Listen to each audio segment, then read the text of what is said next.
Ayan, ito na ang RD. Bumili na ako ng bago. Ito yung Ternity X35. Halata namang matigas kasi ang yung spring niya. Sa spring tension, matigas. Ito may kalambutan din to. Kaya hindi siya totally matigas 100%.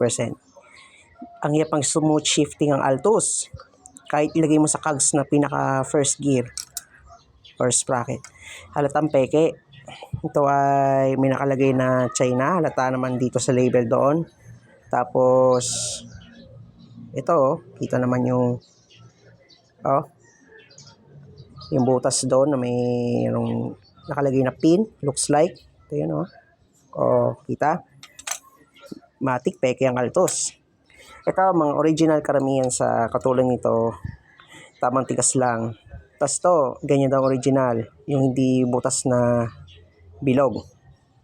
Tapos, made daw to ng Indonesia. Yung labeling. Matigas yung spring.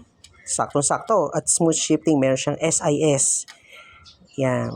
Okay na siya. Totoo na ko na.